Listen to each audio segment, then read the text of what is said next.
નમસ્કાર દર્શક મિત્રો, નિર્માણ ન્યૂઝમાં આપનું સ્વાગત છે. આપની સાથે હું છું શિવમ. તો નિર્માણ ન્યૂઝમાં અત્યારે વાત કરીશું આપણે શેર બજારના ધબકારાની, વાત કરીશું શેર માર્કેટની. ખાસ કરીને ગઈકાલે આપણે ઘણી બધી ચર્ચા કરી હતી. હરીશ મોતિયાની દ્વારા ઘણી બધી જે પ્રકારે માર્ગદર્શન તમામ દર્શક મિત્રોને આપવામાં આવ્યું હતું. સાથે જ વાત કરીશું આ છે કે ગઈકાલે સમગ્ર દિવસ કેવો રહ્યો. ગઈકાલે ઘટાડા સાથે શેર માર્કેટ બંધ રહ્યું છે, પરંતુ એકંદરે માર્કેટ દિવસ દરમિયાન કેવું રહ્યું છે, કઈ કઈ ખાસ બાબતો છે, આ સિવાય ગ્લોબલ લેવલ પર શું સંકેત, તેના પર ચર્ચા કરીશું. અને કઈ અન્ય જે ઇમ્પોર્ટન્ટ માહિતી છે કે જે દર્શક મિત્રોએ જાણવી જરૂરી છે. સ્ટોક્સ સ્પેસિફિક વાત કરીશું કે સ્ટોક્સમાં કયા પ્રકારનો ફેરફાર જોવા મળ્યા છે, તેના અગત્યના લેવલ શું છે, કયા સ્ટોક કે જ્યાં ખાસ આજે ફોકસમાં રહી શકે છે, તે તમામ બાબત પર ચર્ચા કરવાના છીએ. અને તમામ ચર્ચા કરવા માટે જોડાઈ ગયા છે મારી સાથે share market expert Harish Motiyani. હરેશભાઈ, સ્વાગત છે આપનું. ગુડ મોર્નિંગ અને નમસ્કાર દર્શક મિત્રો.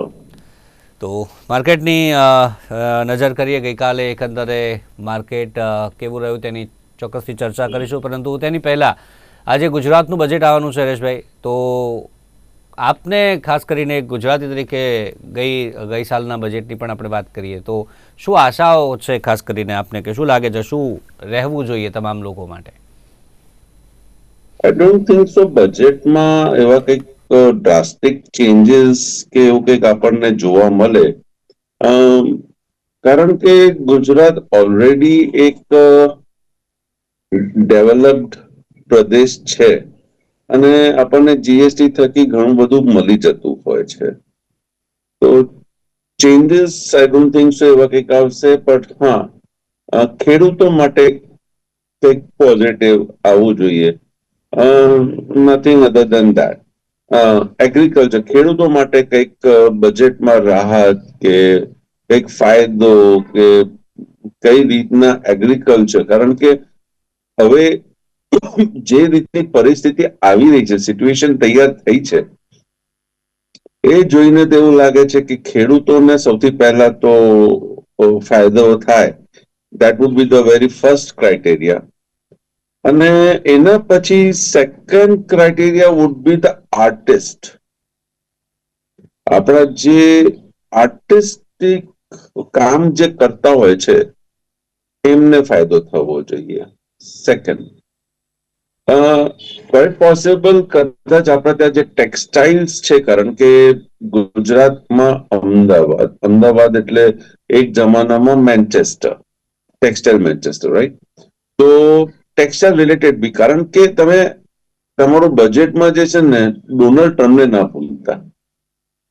તો ડોનાલ્ડ ટ્રમ્પ જે સેક્ટર ઉપર એમની નજર છે હાલના તબક્કે, ઓટોમોબાઈલ, ટેક્સટાઇલ, આ બે ઉપર એમની બહુ સેમિકન્ડક્ટર, તો એ રિલેટેડ અહીંયા આપણે ત્યાં મીન્સ ગુજરાતમાં જે યુનિટ્સ હોય એમને લાભ મળે.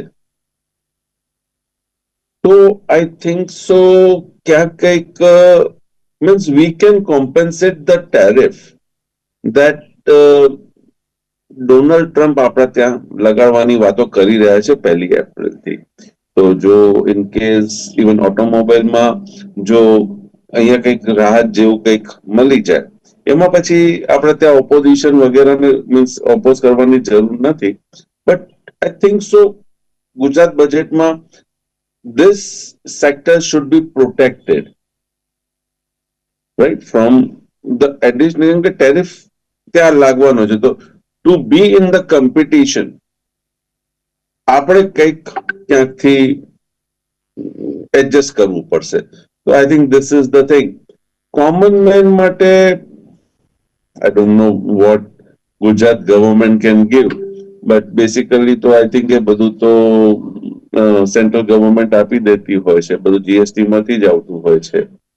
તો કોમન મેન માટે મને કંઈક means I am not that કે કોમન મેન માટે શું આપી શકશે. મે બી કદાચ ટેક્સ ઘટાડે, કારણ કે મોસ્ટલી પછી ઘણી બધી વસ્તુ તો કોર્પોરેશન કરી દેતી હોય છે. તો bit confuse for the common main. તો શિવમ, આગળ હવે વાત કરીએ ગુજરાત બજેટ બાદ. હવે આપણે શેર માર્કેટ પર આવીએ. ગઈકાલે કેવું રહ્યું માર્કેટ, ખાસ કરીને ઘટાડા સાથે બંધ રહ્યું છે, પરંતુ એકંદરે તમામ લોકો માટે, ખાસ કરીને ગઈકાલનો દિવસ રોકાણકારો માટે કેવો રહ્યો શેર માર્કેટમાં, અને આજે આપને શું આશા છે, આજે શું હશે માર્કેટમાં? જો ગઈકાલના માર્કેટ ઉપર વાત કરવા જઈએ, નજર નાખીએ તો પહેલા કલાકમાં જ મોસ્ટલી એમ કહેવાય કે પહેલા કલાક સવા કલાકમાં દિવસની ગેમ આખી રમાઈ ગઈ. Yesterday was an important day અને એ પહેલા કલાકમાં જ સવા કલાકમાં તમને મુવમેન્ટ જોવા મળી ગઈ. હવે હું નિફ્ટીમાં પહેલા વાત કરું તો નિફ્ટીમાં તમને હાઈ જોવા મળ્યો તો અરાઉન્ડ 23,000 એટલે 22,996.20. આ તમારો પહેલા કલાકનો હાઈ હતો. ઓકે, હવે if this level is crossing means તમને 60 મિનિટ પછી તમને આ જો બ્રેકઆઉટ જોવા મળે છે, અચ્છા હવે આના અંદર તમે ડિફરન્સ જોઈ લો કે કેન્ડલની લંબાઈ કેટલી છે, તો 814 અને 996, તો દેટ ઇઝ 180 પોઈન્ટ્સ. હવે 180 પોઈન્ટનું તમારું જોખમ થઈ જાય, કારણ કે તમે લો નો સ્ટોપ લોસ રાખવાના છો. 996 ક્રોસ કરે એટલે સમજો તમે 23,000 ક્રોસ કરો છો, તો 23,000 ઓલરેડી એક રેઝિસ્ટન્સ છે જ, જે આપણે સમજીએ છીએ. એટલે આપણે 23,000 ઉપર ખરીદવા જઈએ. 23,000 ઉપર ખરીદવા જાઓ એટલે 23,050, 23,100. અગેન આ બે રેઝિસ્ટન્સ આવે છે, એટલે 50 પોઈન્ટના બે રેઝિસ્ટન્સ આવે છે. રિસ્ક રિવોર્ડ રેશિયો તમને ફેવર કરે છે? નથી કરતો. 180 પોઈન્ટ. તો જ્યારે 180 પોઈન્ટનું રિસ્ક હોય તો who will play for 50 points or say max to max 100 points? Nobody. મને નથી લાગતું. પછી જે રમે એ સી ખબર એ કઈ રીતના રમતા હોય છે. One should not play. તો Nifty was not any way આપણા સ્ટ્રેટેજી પ્રમાણે ટ્રેડિંગ ઇન્સ્ટ્રુમેન્ટ. આપણા પ્રમાણે જે ટ્રેડિંગ ઇન્સ્ટ્રુમેન્ટ ગઈકાલે મને જે જોવા મળ્યો તો that was bank Nifty. No doubt bank Nifty again પહેલા કલાકમાં એમને બધા ટાર્ગેટ્સ અચીવ કરી દીધા. હવે એને પહેલા કલાકમાં અચીવ કરી દીધા, પણ how to play is an important thing. એ પહેલા કલાકમાં જ yes it did break our breakout point. હવે હું તમને ગઈકાલના મારા ટ્રેડ્સની વાત કરું, જો આપ મને થોડોક સમય એમાં આપો તો યસ ઓકે. હવે નજીક લાવવું પડશે મને મારા. હવે બેંક નિફ્ટીમાં મારા લેવલ હતા કે બેંક નિફ્ટી ફ્યુચર 49,093 ની નીચે તમે મંદી કરો, ટાર્ગેટ તમારું 49,024, રાઈટ? તો આપણે ગઈકાલનો લો ચેક કરીએ, 48,930, right? If I'm not wrong, yeah. 48,930. તો મારો લેવલ હતો 48,923, 49,024 અને 48,923. ઇન્સ્ટ્રુમેન્ટ બેંક નિફ્ટી 30 સુધી આવી, મીન્સ ઓલમોસ્ટ ટાર્ગેટ અચીવ, અને ત્યાંથી યુ ટર્ન. એટલે તમે શરૂઆતની સેશનમાં મંદી જે કરવાની હતી એ તમને ટાઈમ ના મળ્યો, કારણ કે initially you just observe. But જે સ્માર્ટ ટ્રેડર્સ છે, જે જાણે છે કે ફાસ્ટ તમે સ્વિચ ઓવર કરી શકો છો, એને હું હજી નજીકના હું એમાં જોવા જઉં શોર્ટ મિનિટની કેન્ડલમાં, તો આપને એક્ઝેક્ટલી હું તમને કહી દઉં કે યસ, એ તો શરૂઆતની પહેલી 3 મિનિટમાં જ આપણને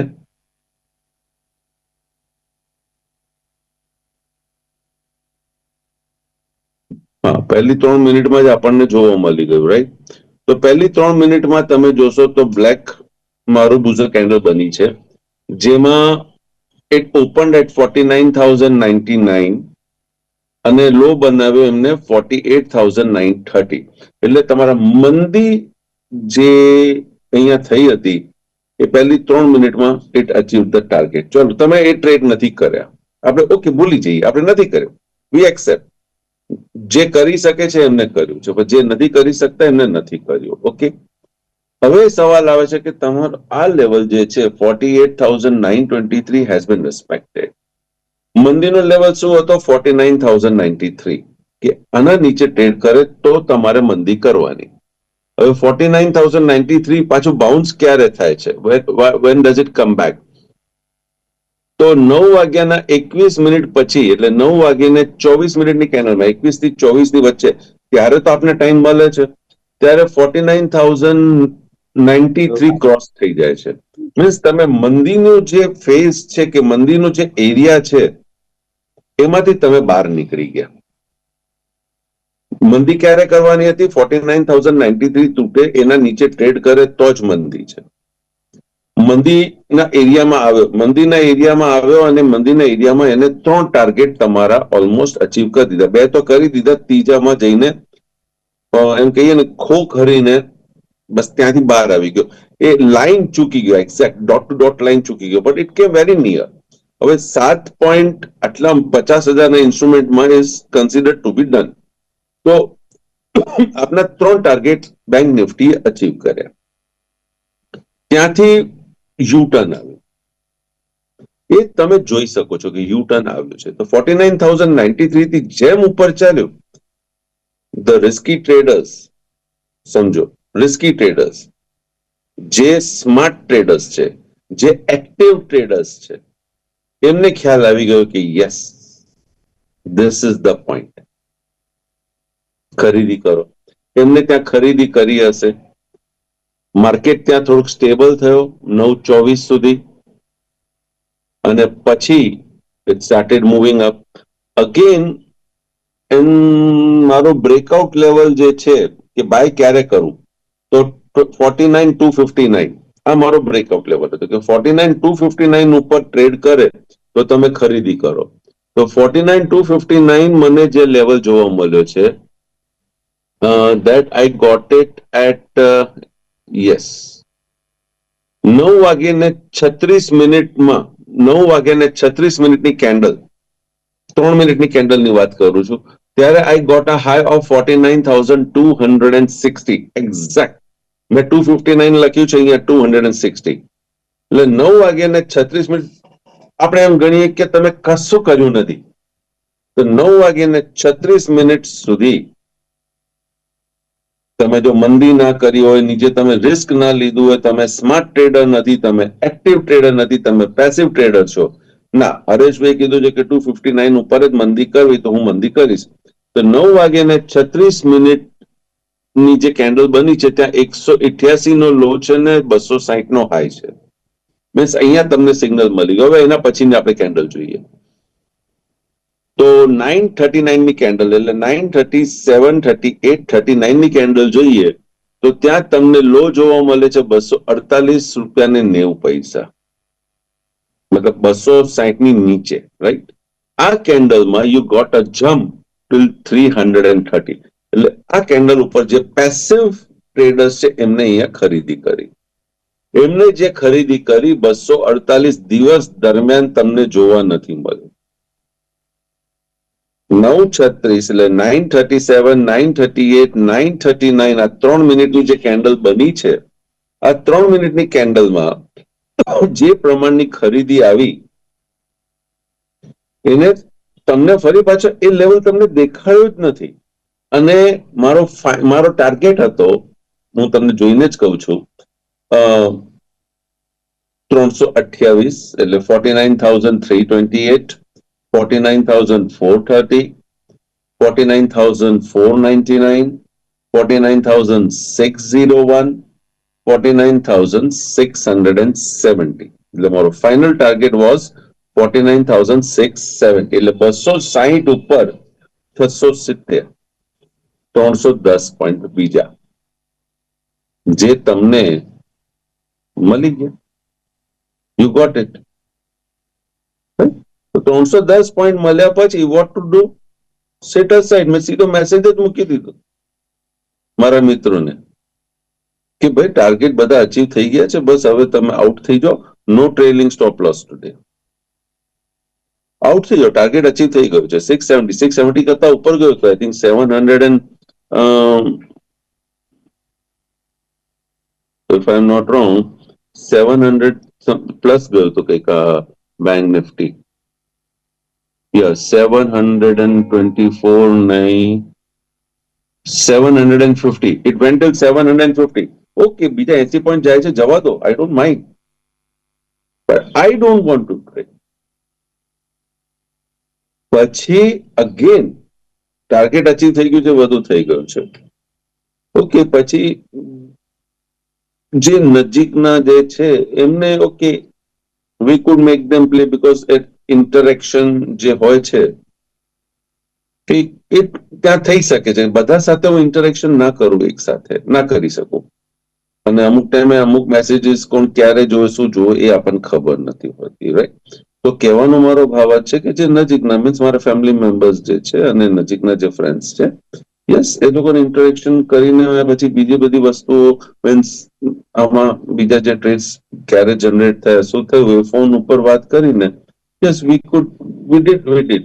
So it was a beautiful day. It was a wonderful day, trading day. Nifty was not a trading instrument yesterday. તો નિફ્ટી ને તો ક્લિયર કટ અવોઇડ જેવી જ વાત હતી, કારણ કે નિફ્ટીના જે બ્રેકઆઉટ લેવલ હતા એ બી એવા કંઈક અચીવ થયા નતા.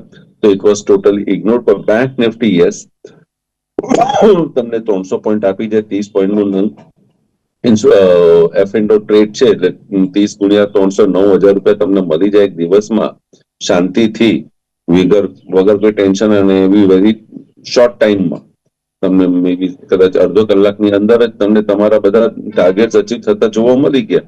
પછી તો જો આવા દિવસો બહુ ઓછા મળતા હોય અને જ્યારે બી આવા દિવસો મળે ને તો મારું તો એક જ સલાહ છે કે okay shut the terminal and get out. પછી આજુબાજુ જોવાની કઈ જરૂર નથી. You have got your cup of tea. તમે ચા પી લીધી છે, પછી બીજી ચાની કેમ રાહ જોવો છો? પછી અતિશય કઈ બી વસ્તુ તમે કરવા જશો તો એ નુકસાનકારક છે. તો અતિશય વસ્તુ નહીં કરવાની. ઓકે, તો this is what the day was yesterday. હા, હવે આજે શું? તો આપણે જાણીએ છીએ કે નિફ્ટી એ કામ નથી કર્યું ગઈકાલે. 23,000 ની ઉપર ગઈ, અગેન નીચે આવી ગઈ 23,050. મેં આપને વાત કરી છે અગત્યનું લેવલ છે એના ઉપર રેઝિસ્ટન્સ 23,100. હવે કારણ કે ગઈકાલે ત્યાંથી બેક થઈ છે 23,050 ના નીચેથી, તો આજે જે પ્રમાણે ગ્લોબલ ક્યુઝ જોવા મળી રહે છે, ગઈકાલે જે ત્યાંની મીટ થઈ અને મીટનું જે આઉટકમ આવ્યું એ આઉટકમમાં આપણે જે રીડ કરી શકીએ છીએ એ રીડમાં એવું છે કે મે બી કદાચ હવે રેટ કટ પોઝ થશે કાં તો નહીં થાય. રેટ કટ ત્યાંના હવે પોઝ થશે કાં તો નહીં થાય. યુરોપિયન યુનિયન ઓલ્સો ત્યાં બી આઉટપુટ પોઝિટિવ ન્યૂઝ નથી. સો કન્સિડરિંગ ઓલ ધીસ થિંગ્સ અત્યારે નેગેટિવનેસ આપણને ગ્લોબલ ક્યુઝમાં આપણને નેગેટિવનેસ જોવા મળી રહી છે. તો એ નેગેટિવ ઇમ્પેક્ટ આપણને શરૂઆતમાં આપણને અહીંયા દેખાશે.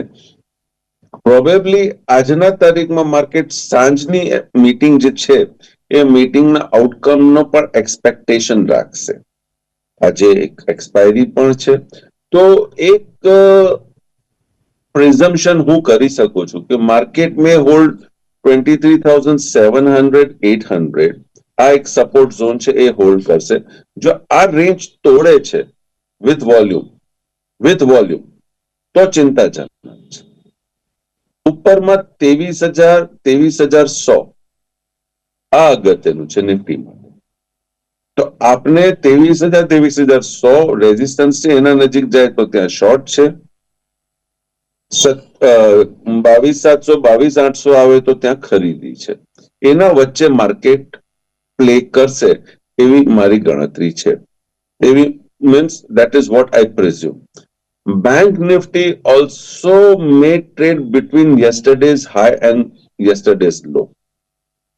ગઈકાલનો હાઈ લો તમે જોઈ લો, એ ગઈકાલના હાઈ અને લો ની વચ્ચે પ્રોબેબલી બેંક નિફ્ટી ટ્રેડ થતી આપણને જોવા મળશે.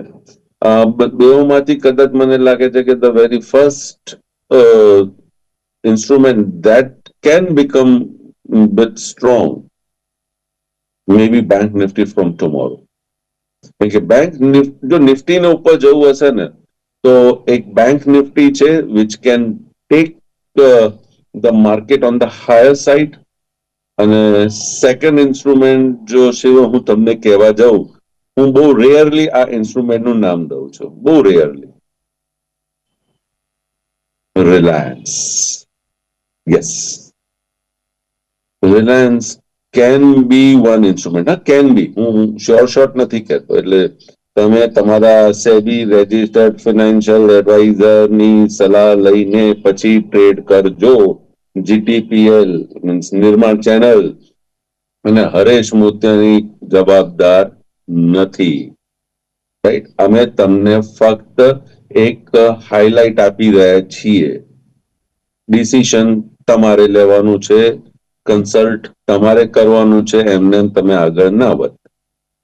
તો રિલાયન્સ અને bank Nifty probably can be the two main factors. એક તો સેક્ટર છે, બીજું ઇન્સ્ટ્રુમેન્ટ છે, કે to take the market up for next couple of days at least. જો માર્કેટમાં આજે શક્યતા થોડીક મને ઓછી લાગે છે, બટ ક્વાઇટ પોસિબલ. હવે આજે આમ કઈ રીતના ટ્રેડ કરે છે એ થોડું જોવાનું રહેશે. બટ મને એવું બેસે છે કે જે પ્રમાણે ચાર્ટ બની રહ્યું છે, કે જે પ્રમાણે સિચ્યુએશન દેખાઈ રહી છે, તો ક્વાઇટ પોસિબલ અહીંયા તમને એક મુવમેન્ટ આવે એવી શક્યતા મને લાગે છે. શોર્ટ કવરિંગ આવી શકે છે. તો quite possible this will take the market up. તો જ માર્કેટ સારી રીતે ઉપર જઈ શકે છે. ડેટામાં કહું તો FII steel are in short. FII જો આપણે એવરેજ કાઢીએ ભાઈ કે આટલા ટકામાં, તો steel FII would prefer the market could go down. FII ને માર્કેટ ડાઉન જાય એમાં વધારે ઇન્ટરેસ્ટ છે. પ્રોપ્રાઇટરી ટ્રેડર્સમાં ગઈકાલે હજી મીન્સ ફાઇનલ આંકડો આપણે જોઈએ તો એમને તેજીમાં રસ છે. રાઈટ? બટ એ જે તેજીમાં છે ને, અમુક લોંગ અનવાઇન્ડિંગ કર્યું છે. તો જે સ્ટ્રેન્થ હતી એ સ્ટ્રેન્થ ઘટી છે પ્રોપ્રાઇટરી ટ્રેડરમાં. પ્રોપ્રાઇટરી ટ્રેડર માર્કેટ તેજી થાય એમાં રસ છે, તમે સમજો. પણ એમની સ્ટ્રેન્થ ઘટી છે. દાખલા તરીકે પહેલા 8 જણા હતા, તેજી થાય એટલે 8 અને 2 થયા. 2 ને મંદી થાય એમાં રસ છે, 8 ને તેજી થાય એમાં રસ છે. હવે 6 છે અને 4 છે. તમને છેલ્લો આંકડો શું મળે છે કે 6 ને તેજી થાય એમાં રસ છે, 4 ને મંદી થાય એમાં રસ છે. તમે છેલ્લો આંકડો જોશો તો કે ના, કે પોઝિટિવ તો છે ને, પણ 8 થી 6 થયું છે. એટલે 2 જણા બીજા મંદીમાં આવી ગયા છે. તો આ થોડુંક ચિંતાજનક છે. એટલે મેં કીધું આજે માર્કેટ ક્વાઇટ પોસિબલ મને કોશિયસ અપ્રોચ વધારે લાગશે. માર્કેટ મે બી કદાચ એક રેન્જમાં ટ્રેડ કરે એવી શક્યતા મને વધારે દેખાય છે. મે બી કદાચ bit of negative bias, but not much negative bias. Or maybe એક ઇન્સ્ટ્રુમેન્ટ, એક સેક્ટર નેગેટિવ જાય અને એક સેક્ટર પોઝિટિવ રહે, એ પણ પોસિબિલિટી કદાચ દેખાય છે. તો લેટ્સ સી. બટ આજે ટ્રેડ વિથ કોશન. વિશે ચર્ચા કરી હર્ષભાઈ, ત્યારે તેમાં આપનું કોઈ પર્સનલ હોલ્ડિંગ કે આપનું કોઈ પર્સનલ ઇન્ટરેસ્ટ? શિવમ, જે બી ઇન્સ્ટ્રુમેન્ટ વિશે ચર્ચા કરી છે, મારું ક્યાં કોઈ પર્સનલ હોલ્ડિંગ નથી. જી હા, મારા મિત્ર, સગા સંબંધી, ફેમિલી મેમ્બર્સ ટ્રેડિંગ ને ઇન્વેસ્ટમેન્ટ કરતા હોય છે. કારણ કે ફેમિલી મેમ્બર્સ ઇન્વોલ્વ છે તો અમારો ઇનડાયરેક્ટ ઇન્ટરેસ્ટ ના જોઈ શકો છો. પર આપનો અમારી સાથે જોડાયા તે બદલ, દર્શક મિત્રોને માર્ગદર્શન આપ્યું તે બદલ થેન્ક યુ વેરી મચ. તો દર્શક મિત્રો, શેર બજારના ધબકારા કાર્યક્રમમાં અત્યારે બસ આટલું જ. આવતીકાલે ફરીથી મળીશું, જાણીશું માર્કેટની સ્થિતિ. ત્યાં સુધી રજા આપશો. જોતા રહો નિર્માણ ન્યૂઝ. નમસ્કાર.